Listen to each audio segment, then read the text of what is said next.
Yo, what is going on, everyone? My name is Nick, or The Notorious Fantasy, and in today's video, we're going to be going in depth into my week number 13 wide receiver start or sit decisions. Inside today's video, we'll be breaking down every single matchup from Thursday Night Football all the way until Monday Night Football, and I'll be telling you guys whether I believe you should start or sit the wide receivers in all of those games. But before we could get into things, I would like to ask, if you are new to the channel and you do end up enjoying today's video, that you please make sure to hit that subscribe button down below. And while you're down there, whether you are new to the channel or not, please make sure that you do leave a like on today's video. It would help me out a ton. If you want to follow me on Twitter, please do so at NotoriousFNTSY. And if you have any questions about week number 13, please ask down below in the comment section. Today's video is brought to you guys by BetMGM. We're going to be talking about them a little bit later. So without further ado, let's get into my week number 13 wide receiver start or sit decisions. We begin with Thursday Night Football, an AFC East rivalry matchup between the Buffalo Bills at the New England Patriots. In this matchup, I'm going to be starting Stefon Diggs as well as Gabe Davis for the Buffalo Bills. Stefon Diggs is a must-start wide receiver every single week. I know the New England Patriots defense is no pushover, but ultimately, even in a tougher matchup, I still do believe that Stefon Diggs could easily be the #1 wide receiver in fantasy football on the week, and this could end up being one of his biggest games on the year. Josh Allen has been playing not the best as of recently, but ultimately, Stefon Diggs is a must start in this game. You don't even have to think twice about it. For Gabe Davis, we have seen a roller coaster ride of a season. It is very true that this guy has an incredibly high ceiling with also a very low floor. His ceiling is the fucking moon. His floor is the basement. And we are going to see with that some really big games. This could be a game where he absolutely takes a shit on the chest of the New England Patriots and scores 25 points, gets 100 yards, scores multiple touchdowns, right? We all know that is a possible outcome for Gabe Davis, but another outcome is 4 targets, 3 receptions, 30 yards, and a pretty shit game. Again, the matchup against the Patriots is not mouth-watering, but when you have the upside of a player like Gabe Davis, where he could individually put your fantasy football team on his back and score 30-plus points, I think you have to start him every single week. Obviously, a little bit risky, but still start-worthy to me. Jacoby Myers did get banged up in that game last week up against the Minnesota Vikings on Thursday. Both of these teams played on Thursday last week, and now they have to play on Thursday again, which I think is incredibly weird, if I'm being honest with you. I assume Jacoby Myers is going to end up playing. Jacoby Myers is one of those bottom of the barrel starts that typically gets enough volume to be start worthy, but never really takes your team over the top like a guy like Stefon Diggs or Gabe Davis could. Isaiah McKenzie is a little bit interesting, but ultimately I don't necessarily believe that this is the matchup where McKenzie goes nuclear like he did last week in that matchup up against a garbage Lions defense. Devontae Parker and Nelson Aguilar are both sits for me. Ultimately, I don't trust Mac Jones enough to be throwing around the whole Patriots wide receiver core as starts. Next up, we move to the Pittsburgh Steelers at the Atlanta Falcons in Atlanta. George Pickens is a start for me. George Pickens made one of the best catches of the year yet again last night. Now, obviously, it wasn't a touchdown catch or something amazing like that, but he did catch a toe tap. Tony toe taps. Shout out to Antonio Brown. What a catch by George Pickens. This guy continues to impress game in and game out. Now, I know ultimately that game last night up against the Indianapolis Colts wasn't George Pickens' best game, but we know the upside is there, and up against a garbage Atlanta Falcons defense, I think George Pickens takes advantage of that. Now, Deontay Johnson is still going to continue to get targets game in and game out, and eventually he's going to have that big game that we were used to from last year because he sees so many targets, but ultimately he is just not playing anywhere near the same level he was playing at last year. He continues to drop passes, which was a big issue early on in his career, but he kind of got rid of that last year. He wasn't dropping as many passes, but, you know, the dropsies came back, so Deontay Johnson is a sit, as is Steven Sims and Gunner as well, the other wide receiver on that team. For the Falcons, we all know Drake London is one of the most talented, in my opinion, wide receivers in the NFL. He definitely is one of the most talented in his rookie class. Ultimately, while the skill is so high up against the Pittsburgh Steelers defense, and with how Marcus Mariota has been playing, I just don't trust him. Damiere Byrd Olamides Zacchaeus, one of these bastards typically every single week ends up scoring, or just some random wide receiver on the team not named Drake London, but ultimately you cannot trust that at all. Next up, we got the Denver Broncos at the Baltimore Ravens. Broncos country, let's ride, Mr. Unlimited. Courtland Sutton is going to be a start for me because he has been a start-worthy wide receiver over the last couple of weeks. Courtland Sutton is an incredibly talented player that is handicapped by the offense that he is in. I am genuinely shocked that we are now in week number 13. It feels like we are just in week number 1, but I'm shocked that we are now in week number 13 and Nathaniel Hackett's dumbass still has a job. It is genuinely shocking that that man is still employed. He is an absolute garbage can of a head coach at the National Football League level. But again, because of all the injuries to all these players on the Denver Broncos, for Jerry Jeudy being up in the air if he ends up playing or not, I still do believe that even up against the Ravens defense that has been pretty hit or miss this season, that Courtland Sutton is start worthy. He has a lot of upside because he's a talented player, but it is severely limited by the quarterback play of Russell Wilson. Kendall Hinton is going to be a sit if Jerry Jeudy plays. He will also be a sit. I just don't see myself wanting to roll out a million different pieces on an offense commanded by that dumb bastard Russell Wilson. For the Baltimore Ravens, they are dealing with so many injuries every year to the wide receiver position. Obviously, Rashad Bateman is hurt. We've seen Mark Andrews be hurt. I know, Nick, Mark Andrews isn't a wide receiver, I know, but he's like their main wide receiver weapon. He plays tight end. He's going to be playing, obviously, but he had a bad drop last week. The Ravens choked on a fat hog last week up against the Jacksonville Jaguars. The Ravens are the kings of choking this year. They have choked away multiple games that they easily should have won. They should have 100% won last week up against the Jaguars. They should have beat the Dolphins when they were up by like 24 points with very little time to go. They've been choking all year long. Something also has to change in Baltimore. I feel bad for Lamar Jackson. Lamar Jackson went on Twitter and basically told one guy who was making fun of Lamar Jackson to go suck his cock. It was really funny. If you haven't seen that tweet, go ahead and look for it. I know it's deleted, but you know, Google still exists, so you can still find it. Ultimately, the Ravens are still an interesting team. I think the Ravens could easily smack the ever-living shit out of the Broncos, even though they have a stout defense. But ultimately, do I really want to be rolling out Devin Duvernay, Demarcus Robinson, Deshaun Jackson, who will catch one pass and magically have a hamstring injury? Ultimately, I don't want really much to do with this game. Next up, we move to the Green Bay Packers at the Chicago Bears.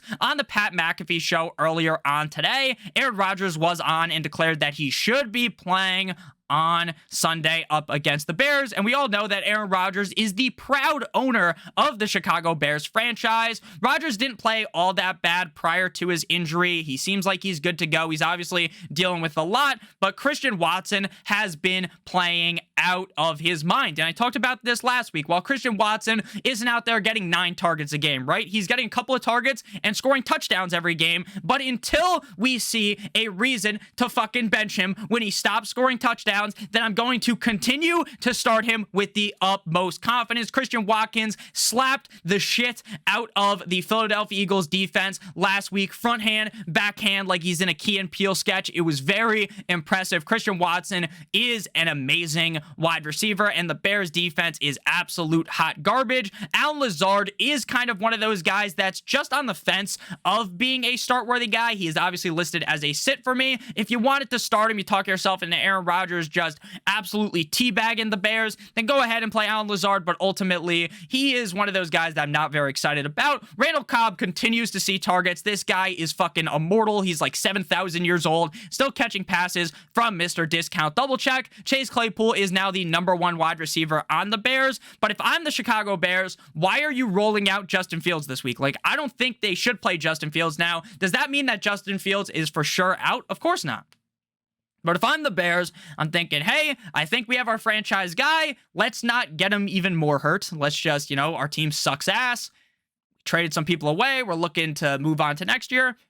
Just don't roll him out there. If Fields plays, that I do think Claypool is very interesting. But assuming that we get the Trevor Siemian experience yet again, I don't really want to be starting Chase Claypool, even though the Packers defense is just dust. Equanimeous St. Brown's to sit, as is Dante Pettis again. My assumption is that Trevor Siemian's under center, but even with Justin Fields, you're not starting St. Brown or Dante Pettis. Next up, we move to the Jacksonville Jaguars at the Detroit Lions. But before we break this game down in depth at the wide receiver position, then go through all the rest of the games through Monday Night Football, I would like to give you guys a quick word for our friends, our sponsor, over at BetMGM. Now, if you're a brand new user to BetMGM, you're going to want to take advantage of this offer right now. Click on the link in the video description down below in the pinned comment before it disappears on December 4th. So it's only got a couple days left. So I'm going to throw it onto the screen right now. You're going to navigate after you sign up to the top of the screen and then click on soccer. If you bet $10 on any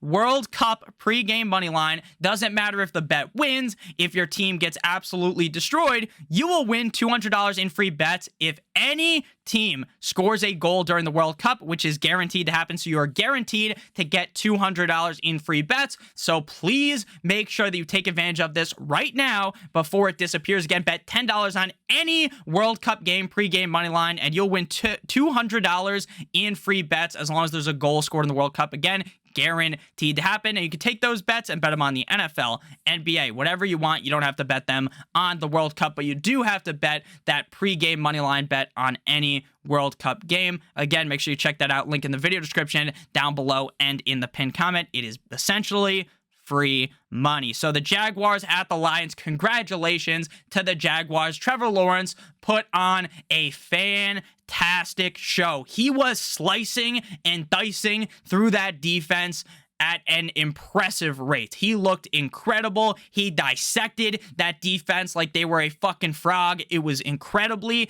impressive. And Doug Peterson has some balls on him. Everyone has seen that episode of South Park where Stan Marsh's dad, what the fuck is his name?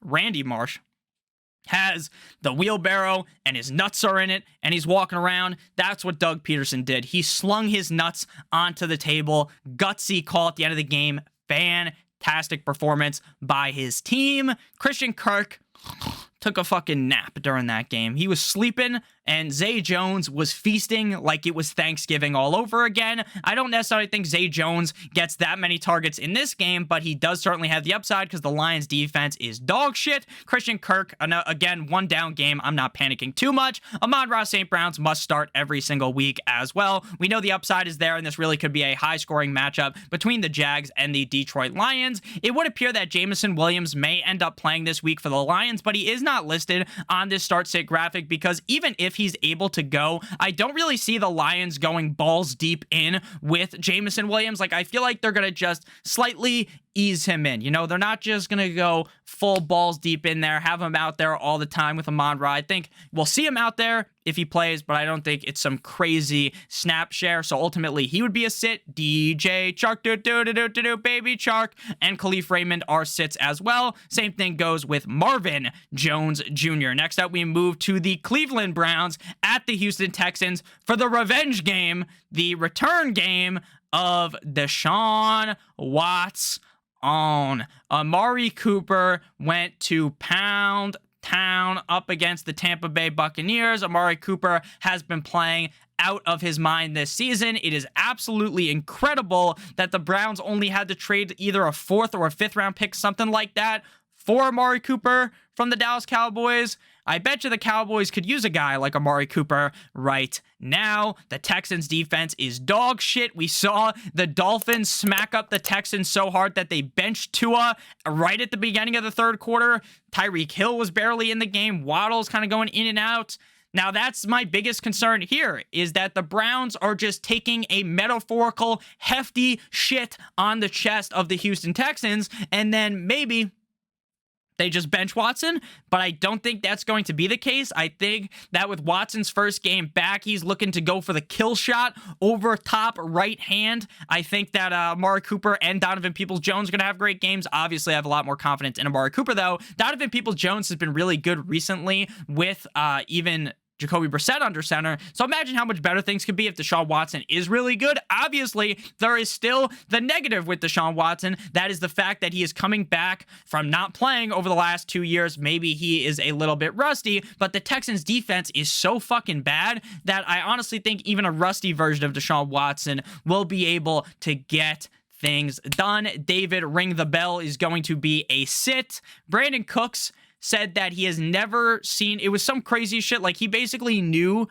based upon what he said. Now again, I'm not going to recite exactly what he said because I don't remember, but a shortened version, an abridged version from what I remember, too long didn't read, is that Brandon Cooks basically said that the game was over before it even started. Like, he realized right at the beginning of the game that the Texans were going to get their shit beat in by the Dolphins, which I thought was very funny. I don't think I've ever heard an NFL player talk like that. Brandon Cooks, Nico Collins, Chris Moore, all going to be sits for me. This might be a massacre. Next up, we got the New York Jumbo Jets at the Minnesota Vikings. Magic Mike White was slinging the fucking pigskin all over the yard up against the Chicago Bears. Zach Wilson had his, I don't want to put my hood all the way on because it'll fuck up my hair, but he's sitting on the bench with his hood on, looking like Anakin Skywalker right before he absolutely murdered all the younglings and then has that fight with Obi-Wan Kenobi where he becomes Darth Vader. Spoiler alert of a movie that came out when I was like 4 years old. But Garrett Wilson looked downright amazing. But Nick, Adam Rank, it might not have been Adam Rank. I don't remember who tweeted this. Again, no discredit to Adam Rank if it wasn't him. Actually, it was not him. Someone on Twitter, one of those blue check marks. I have a blue check mark also because I paid for it.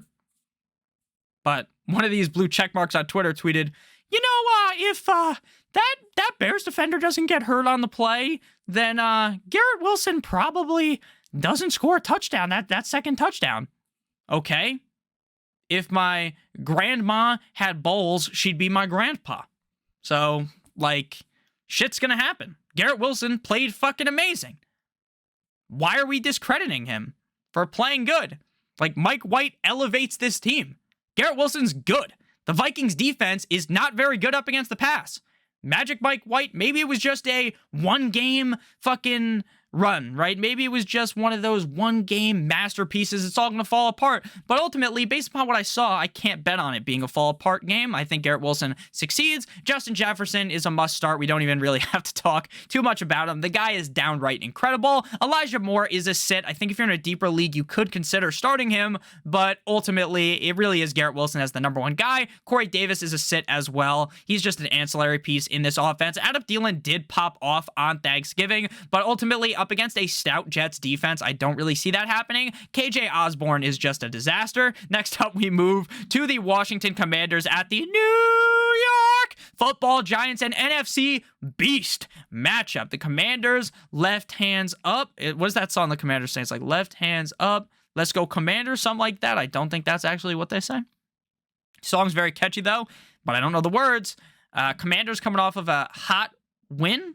The Giants coming off of a fat L up against the Dallas Cowboys. McLaurin's a must start. Now, McLaurin is basically at the mercy of Taylor Heineke. Taylor Heineke goes out there, slings the rock, has a great game. McLaurin's going to play well because McLaurin's his number one target. If Heineke does some crazy shit and throws a couple of picks, then McLaurin's probably going to shit the bed. But ultimately, up against the Giants, I think this is a really good matchup. McLaurin's must start every week. I know he's one of those real risky players, but ultimately, he has just played so much better with Heineke under center because I talk about this every week, and I'm sure people who watch all of these videos, I really appreciate you. A little bit tired of this same narrative that I talk about, but it's just true. It's the fact that Heineke will cork back, point, and be like, hey, Terry McLaurin's out there somewhere, fuck it, and just heave the ball. Now, sometimes that results in a crazy contested catch that McLaurin is so good at. Sometimes it results in an interception, sometimes it results in a pick six or a batted away ball, but ultimately, Heineke has that, what the people call the big dick energy, right? He's willing to sling the rock into these tough scenarios, whereas Carson Wentz is just too much of a baby back bitch to do that. So I want my baby back ribs. That song was so catchy back in the day. Shout out to the baby back ribs song. Terry McLaurin is a start, obviously. Darius Slayton is a start as well. The Giants have basically McDonald's employees playing for them. Richie James Jr. I'm Rick James, bitch. Isaiah Hodgins. Come on. We got to start Darius Slayton. Curtis Samuel is a sit, as is Jahan Dotson. This game kind of reeks of being pretty low scoring. Next up, we got the Les Titans at the Philadelphia Eagles in an A.J. Brown revenge game. A.J. Brown has been on a bit of a downward spiral. Let's be honest. Let's just be real. It hasn't been great for A.J. Brown recently, but again, when you have a guy with the skill set of A.J. Brown, you're gonna fucking start him. Devontae Smith, very up and down. We've seen the highest of highs. He was wide receiver 1 week, and then he was wide receiver 130 a different week, right? The kind of ups and downs of Devontae Smith.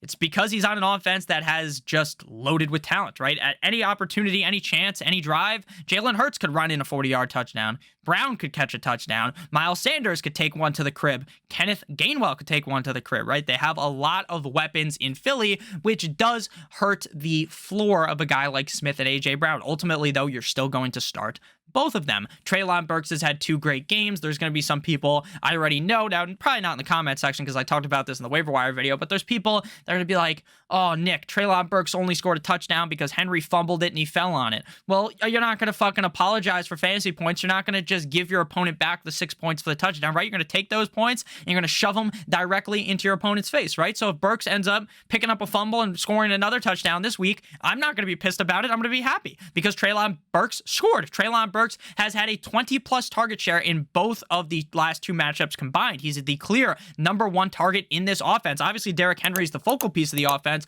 The Eagles' run defense is pretty dick cheese, so I do think Derrick Henry will have a good game, but ultimately, Treylon Burks is a guy that I want in my lineups. Robert Woods, Nick Westbrook, E. Cain have been pretty devalued with the come-up of Treylon Burks. Quez Watkins is going to be a sit. We all know every once in a while he's going to score a touchdown, though. Next up, we move to the Seattle Seahawks at the LA Rams. The Seahawks took a tough L up against the Las Vegas Raiders last week, which obviously was a little bit hard to watch, but ultimately, and it wasn't hard to watch because I felt bad for the Seahawks. It was just like, that game actually not hard to watch. That was the worst way to say it. If you were a Seahawks fan, I'm sure it might have been hard to watch, but that was a very exciting matchup to watch. As someone from the outside view watching with my fucking binoculars, Metcalf and Lockett, they're must starts every week. This Rams defense is in dismay. The whole Rams offense is just, this whole team is just fucked. Sean McVay got rocked on the sideline by his own player's helmet, hit him like right in the button on the side of the chin. That kind of hurt when I just smacked myself right there, and his chin went like this, and he somehow didn't get fucking knocked out. That was very impressive. Metcalf, Lockett, you're starting them every single week. Let the boy Geno Smith cook. Marquise Goodwin is a sit with both Lockett and Metcalf healthy. Van Jefferson is somewhat interesting because he is the #1 weapon on this team. He is the most talented player on this team because Kupp is out, Robinson is out. The problem is that their quarterback is Bryce Perkins, and you can't really feel confident, even up against the Seahawks defense that just got the shit pounded out of them. They got 50 Shades of Grey style dominated all game by the Raiders. Josh Jacobs literally ran train on that defense. I just don't feel comfortable saying Van Jefferson will do so. Ben Skoranek, Tutu Atwell, they're all sits. The Rams are just, this is an all-time Super Bowl hangover. Next up, we got my Miami Dolphins at the San Francisco 49ers.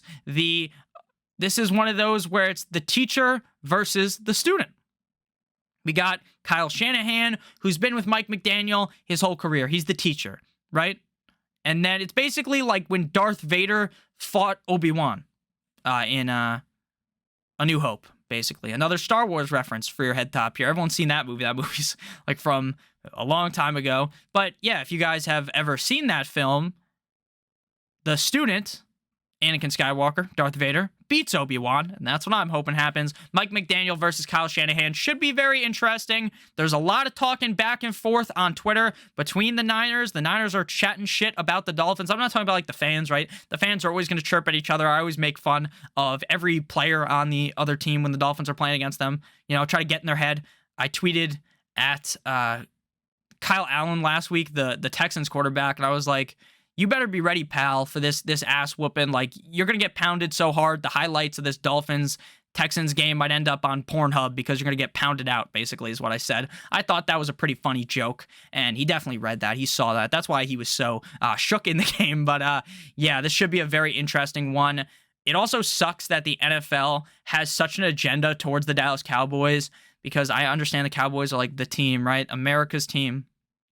But why the fuck is Colts at Cowboys the primetime game when now they can move the games? So I don't think they could have moved the Chiefs game because the Chiefs have already played on primetime so much. Why is the Dolphins 49ers not a primetime game? Super interesting to me. With that said, though, they did have to bench everyone and their mother early on in this game last week because they beat the shit out of the Texans. So Tyreek and Waddle didn't really have all that great of a performance, I would assume, up against the Niners. It's not going to be an ass whooping. I expect this to be a close game. The Dolphins are dogs by 3.5 points, according to the last sportsbook I looked at, BetMGM. I looked at it last night, so it might have moved again. But this is projected to be a very close game. Tyreek and Waddle are must starts every week. You don't think twice about it. Debo has been pretty hit or miss this season. He is banged up going into this game, but I do expect him to play, and I expect him to play good against the Dolphins. Brandon Ayuk is also a start. All four of these guys. Tyreek and Waddle are locks into my lineup. Same thing goes with Debo, but I'm not as confident. Not confident? That's not a fucking word. I'm not as confident in Debo as I am with Hill and Waddle. And Ayuk has been really good recently, so got to keep riding with Ayuk. Trent Sherfield somehow is the Dolphins wide receiver 3, even though we paid a shit ton of money for Cedric Wilson. Juwan Jennings is basically irrelevant, but he is their number 3 receiver on the Niners. Next up, we got the Kansas City Chiefs at the Cincinnati Bengals. This game gets your mouth watering. This game makes you pussy throb. This game makes you, and I don't know, that's like a TikTok thing, but yeah, this is a game that makes me excited. I am in awe of this matchup. Patty Mahomes versus Joe Shiesty, Joe Burrow. Should be a fun one. The Chiefs, despite the fact that Juju Smith-Schuster barely even played last week, Mahomes is throwing to these guys you never even fucking heard of, doing all this crazy shit, just carving up the Rams defense like they're the Thanksgiving turkey. Incredibly impressive how good Mahomes has been this year. But again, you would have had to be a fucking buffoon to think Mahomes was going to just fall off the edge of the earth because Hill isn't there anymore, right? Anyone with a brain would have known that Mahomes was still going to have a great year, right? At least I think most people did. Me included. Juju did not play a lot last week. I think that's because he was coming off the injury. They kind of wanted to ramp him up a little bit, kind of just the tip like we were talking about with Jameson Williams. I think Juju gets a lot more touches this week, a lot more work.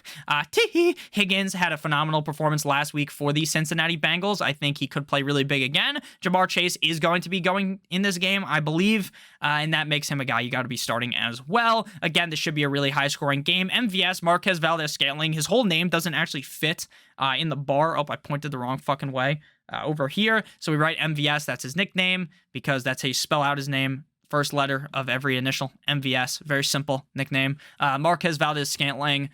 Sky Moore looks good. They have Tony as well. I'm just playing Juju. I think Juju will be much better. And now Boyd has kind of been sunken deep into the depths of hell now with Chase and Higgins back. Again, like Boyd could still have a great game. Like I don't doubt that's possible, but he's not a guy I'm jamming into my lineup like as a must-start guy. Next up, we got the LA Chargers at the, turn your volume down, the Las Vegas Raiders.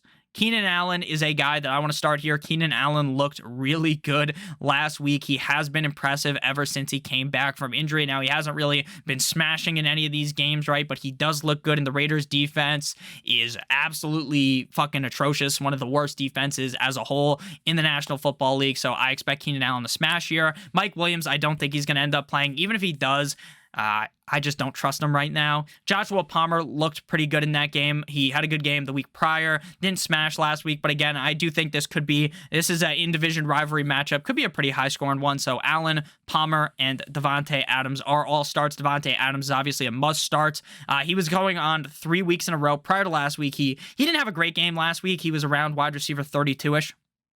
So obviously not what you expect out of Adams, but he didn't sink your team. Prior to that, he was a top 10 wide receiver 3 games straight. I believe top 6 receiver 3 games straight. So he's been playing really good. Again, the Chargers defense isn't the best, so this should be a higher scoring game. Mac Hollins did end up scoring last week, but again, I'm not betting on him. And then Keelan Cole is going to be a sit as well. Next up, we got Sunday Night Football. The Indianapolis Colts at the Dallas Cowboys. Can't wait to watch the Colts on primetime again, man. What a fucking fun time watching the Colts get the shit beat out of them here by the Dallas Cowboys. CeeDee Lamb is obviously a start. Ever since Dak came back, it has been very evident that CeeDee Lamb is cemented in as a top 10 guy every single week, maybe even a top 8, top 6 guy, depending on how high you want to rank him. Again, this is a solid matchup up against the Colts. Michael Pittman Jr. is a guy that I'm starting, but again, he's one of those bottom of the barrel guys because ultimately he's a great player. The situation is just pretty shit. Matt Ryan just looks really bad out there. It looks like he has no idea what he's doing. Stevie Wonder in the pocket.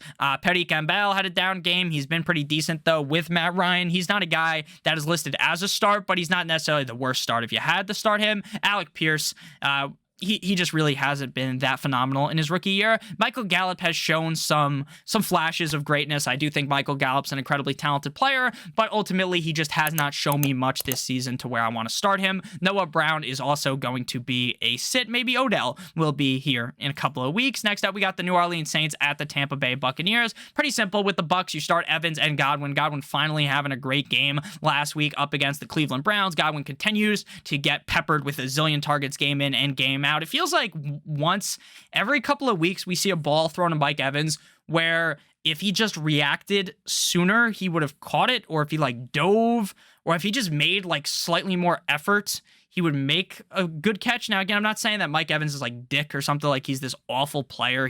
He's one of the better receivers in the NFL, one of the best receivers I've ever seen. I genuinely think Mike Evans, I don't know if he's underrated, right? Because it seems like everyone has sung pretty good praises for Mike Evans, but I do think he is immensely talented. But again, I'm just kind of going back to the fact that I think that he might end up doing some things during the game where it's like he kind of slows up a little bit and like you could have caught that ball, but you didn't. Yeah, it is kind of worrisome. We've seen it a bunch of times. But I am kind of worried about Evans this week. I am a little bit more confident in Godwin because this is our annual Rock'em Sock'em Robots matchup. Fucking WWE Super Slam with Mike Evans versus Marshawn Lattimore. They fucking fought last time.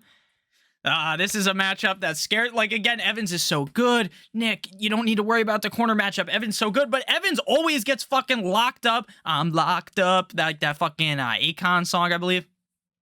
Dude, it's every time. Every time Evans shits the bed against the Saints. Every time. The Saints are bad, and I worry about Evans. I'm pretty worried this week. Chris Olave is a start. Chris Olave is a fucking star in the National Football League, and the Bucs defense is, like, obviously they're not awful, but they're not amazing. And even with Andy Dalton our center, which I hate, I can't stand watching Andy Dalton. Like, if Jameis was in last week, I genuinely think against the Niners that just fucking turtle walked through the game. By turtle walk, I mean just walk very slowly. If they had Jameis in, I think they could have won. But whatever. Chris Olave is a start. Jarvis Landry is a sit. Rashid Shaheed makes one catch every game where it's like, wow, what a guy. And then he never gets targeted again. It's very funny. Julio Jones, what a disaster this guy's been. He's a sit. Thank you guys all so much for watching. If you ended up enjoying, make sure you hit that subscribe button down below, as well as hitting that like button. It would help me out a ton. If you want to follow me on Twitter, please do so at NotoriousFNTSY. Make sure you check out our sponsor of today's video, BetMGM. Bet $10 on any World Cup pregame money line. Win $200 in free bets as long as there's a goal scored during the World Cup, which is guaranteed to happen. I love you guys all so much. I hope you have a great rest of your guys' day. If you have any questions about Week 13, so crazy, leave down below in the comment section. I love you guys all so much. Hope you have a great rest of your guys' day. And as always, good boy.